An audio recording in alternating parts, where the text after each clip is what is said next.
ഇന്ന് ഞാൻ ഈ കഥയിലൂടെ നിങ്ങളോട് സംസാരിക്കുന്നത് മിയയുടെ ജീവിതം EFT മൂലം എങ്ങനെ മാറി മറിഞ്ഞു.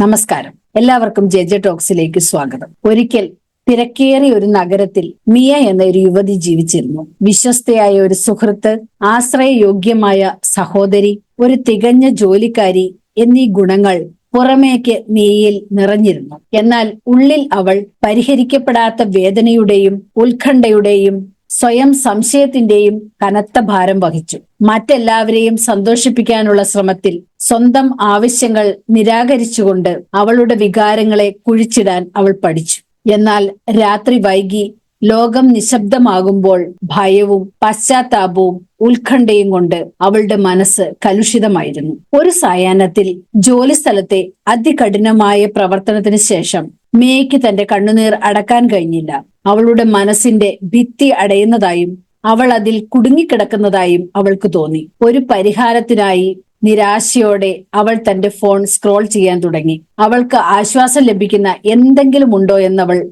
അന്വേഷിച്ചു. അപ്പോഴാണ് അവൾ ടാപ്പിംഗ് അഥവാ ഇമോഷണൽ ഫ്രീഡം ടെക്നിക് എന്നതിനെക്കുറിച്ച് പ്രതിപാദിക്കുന്ന ഒരു വീഡിയോ ശ്രദ്ധിച്ചത്. എന്താണ് EFT? ആകാംക്ഷയോടെ അവൾ ആ വീഡിയോ കണ്ടു തുടങ്ങി. പുരാതന ചൈനീസ് അക്യുപ്രഷറിന്റെയും ആധുനിക മനഃശാസ്ത്രത്തിന്റെയും മിശ്രിതമാണ് EFT. അവൾക്ക് ആകാംക്ഷയായി. EFTയുടെ ആശയം വളരെ ലളിതമായിരുന്നു. ഒരു നെഗറ്റീവ് വികാരത്തിലോ മെമ്മറിയിലോ ശ്രദ്ധ കേന്ദ്രീകരിക്കുമ്പോൾ ശരീരത്തിലെ നിർദ്ദിഷ്ട മെറീഡിയൻ പോയിന്റുകളിൽ ടാപ്പ് ചെയ്യുന്നതിലൂടെ നിങ്ങൾക്ക് അതിൽ ഘടിപ്പിച്ചിരിക്കുന്ന വൈകാരിക ചാർജ് റിലീസ് ചെയ്യാൻ കഴിയും. മിയയൊന്ന് സംശയിച്ചു. ഇത് വളരെ ലളിതവും എന്നാൽ വിചിത്രവുമായി അവൾക്ക് തോന്നി. എന്നാൽ നിരവധി ആളുകൾ EFTയിലൂടെ തങ്ങളുടെ ആഘാതവും ഉത്കണ്ഠയും സ്വയം അവൾക്ക് തോന്നി. ഒരുപക്ഷെ തനിക്കിത് പ്രയോജനപ്പെട്ടാലോ? പിറ്റേന്ന് രാവിലെ തന്നെ മിയ ഇത് പരീക്ഷിക്കാൻ തീരുമാനിച്ചു. അവൾ ലിവിംഗ് റൂമിലെ തറയിലിരുന്നു. കണ്ണുകൾ അടച്ച് വീഡിയോ നിർദ്ദേശിച്ചതുപോലെ മെറീഡിയൻ പോയിന്റുകളിൽ ടാപ്പ് ചെയ്യാൻ തുടങ്ങി. അവളുടെ പുരികം, കണ്ണിനു താഴെ, കണ്ണിന്റെ വശങ്ങളിൽ, താടിയെല്ലിൽ, കൈയുടെ വശങ്ങൾ എന്നിങ്ങനെ. സത്യമെന്ന് തോന്നുന്ന ഒരു പ്രസ്താവനയോടുകൂടിയാണ് അവൾ അത് ആരംഭിച്ചത്. എനിക്ക് അമിതമായ ഭയവും ഉത്കണ്ഠയും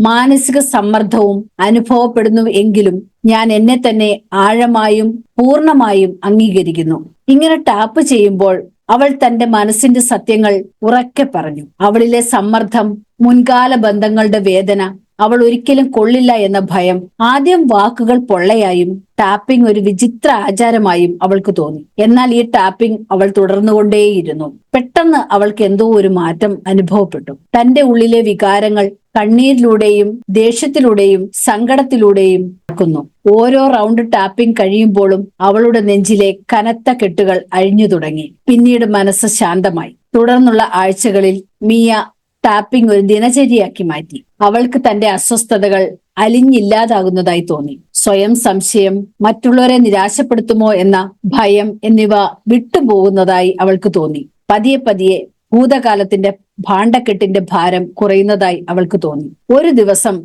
മിയയുടെ സഹോദരി സാറ ഈ മാറ്റം ശ്രദ്ധിച്ചു. "നീ വളരെ വ്യത്യസ്തയായിരിക്കുന്നുവല്ലോ, എന്താണ് കാരണം?" സാറ അവളോട് ചോദിച്ചു. മിയയാകട്ടെ ആകാംക്ഷയോടെ പറഞ്ഞു, "എനിക്കിപ്പോൾ സന്തോഷമുണ്ട്." പിന്നീട് അവളുടെ കണ്ണുകൾ ഈറനണിഞ്ഞു. "എനിക്കിപ്പോൾ ഒന്നിനോടും സങ്കടമില്ല, നന്ദി മാത്രം." വർഷങ്ങൾക്ക് ശേഷം മിയ ആദ്യമായി സ്വതന്ത്രയായി. ടാപ്പിംഗ് അവളുടെ പ്രശ്നങ്ങളെ മാന്ത്രികമായി മായ്ച്ചില്ല, പക്ഷേ അത് അവൾക്ക് ധൈര്യവും അനുകമ്പയും നൽകി. വൈകാരിക സ്വാതന്ത്ര്യം പൂർണ്ണതയുള്ളതോ ഒരിക്കലും വേദന അനുഭവിക്കാത്തതോ അല്ലെന്ന് അവൾ മനസ്സിലാക്കി. അവളുടെ യാത്രയുടെ ഓരോ ഭാഗം അനുഭവിക്കാനും സുഖപ്പെടുത്താനും സ്വീകരിക്കാനും അനുവാദം നൽകുന്നതായിരുന്നു അത്. മിയയുടെ കഥ അവൾക്കു മാത്രമല്ല, അവളുടെ ചുറ്റുമുള്ള എല്ലാവർക്കും ശാന്തമായ ഒരു പരിവർത്തനത്തിന് കാരണമായി തീർന്നു. അവൾ തന്റെ സുഹൃത്തുക്കളുമായി EFTയെ കുറിച്ച് പങ്കിടാൻ തുടങ്ങി. ചെറിയ ചെറിയ ടാപ്പിംഗ് സർക്കിളുകൾക്ക് അവൾ രൂപം നൽകി. മറ്റുള്ളവർ രോഗശാന്തിക്കുള്ള സ്വയം വഴികൾ കണ്ടെത്തുന്നത് അവൾ കണ്ടു. അവളുടെ ഹൃദയത്തിൽ വൈകാരിക സ്വാതന്ത്ര്യം ഒരു ലക്ഷ്യസ്ഥാനമല്ലെന്നും ജീവിതകാലം മുഴുവൻ നീണ്ടു നിൽക്കുന്ന ഒരു യാത്രയാണിതെന്നും അവൾക്കറിയാമായിരുന്നു. ഒരൊറ്റ ലളിതമായ പ്രവൃത്തിയിലൂടെ ആരംഭിച്ച യാത്ര, അതായിരുന്നു EFT, ഇമോഷണൽ ഫ്രീഡം ടെക്നിക്. നന്ദി, വീണ്ടും കാണാം.